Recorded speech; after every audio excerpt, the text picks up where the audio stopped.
Thousands of lives have been shattered by these attacks on this country. Annalise Peterson is searching for both her brother and her boyfriend, who worked in different towers at the World Trade Center. She's at St. Vincent's Hospital. Annalise, hi. Good morning. Good morning. My heart goes out to you. I know you are absolutely sick with worry and completely frantic. Tell me, first of all, your brother.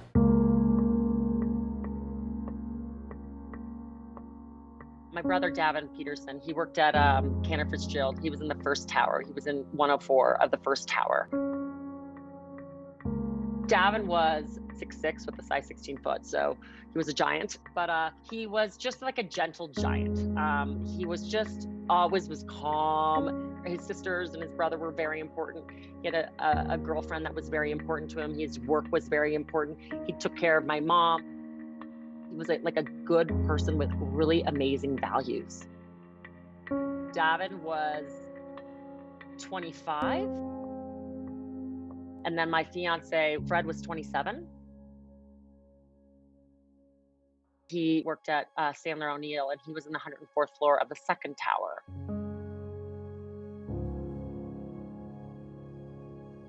Fred was just like a larger than life character. I mean, he was, again, very tall, blue eyes, brown hair, huge personality. I was kind of like met my match.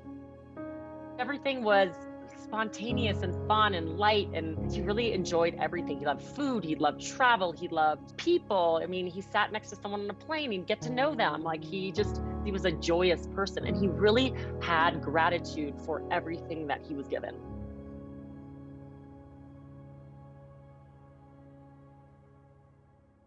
On September 11th, I woke up. I went to work. I always went to work really early because I worked in finance, and I left.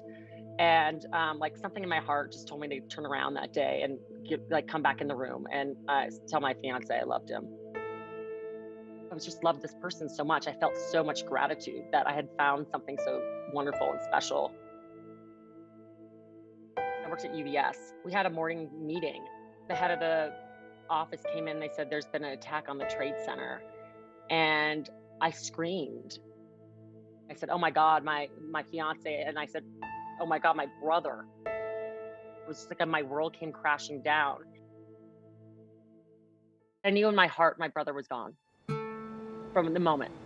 Just intellectually, I was just like, "There's no way." I mean, the plane went. There's no way. But I said to myself, Fred saw what happened, so he'll get out. He'll know that I need him. He'll see my brother was in there. He'll get out of the building. He'll come, And so I went back to our apartment, and I waited. And I waited and I waited. You obviously, Annalise, have spent the last 24 hours trying to locate both your brother and your boyfriend, Frederick Cox. Have you visited area hospitals? You don't know what to do. You don't know where you want to go down there and dig out through the rubble. You'd feel so helpless because there's nothing in your power that you can physically do. I woke up in the middle of the night and I just remember screaming. And I knew he wasn't coming back. I kept Fred's shirt that he wore the night before 9/11, the last thing he had on his body, I saved in a box, a white shirt, so I could say still smell him. I kept pictures, every single letter that we ever wrote to each other. We loved writing each other like silly letters. I think the hardest thing about 9/11 for me is I lost my naivety about life. Because, as a child, you don't ever think that it could just change in an instant like that. You don't think that people just disappear. I got married at 34, and we had children very quickly.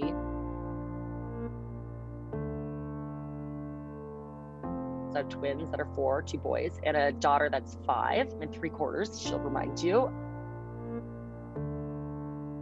I got divorced about 2.5 years ago. That was really devastating for me. And once you've experienced loss, any kind of loss is amplified. But my primary focus is on my children. I know if Gavin and Fred were looking down on what they wanted for me, and that's what I actually, sometimes focus on. I say, what would they say right now? What would they want from me? Because they loved me so purely. What would they want from me? And they would want me to just be happy. They would want me to have compassion for myself. They would want me, when I was sad, to cry. You know, they just would want me to be me. So on the 20th anniversary, I think I'm just gonna be me.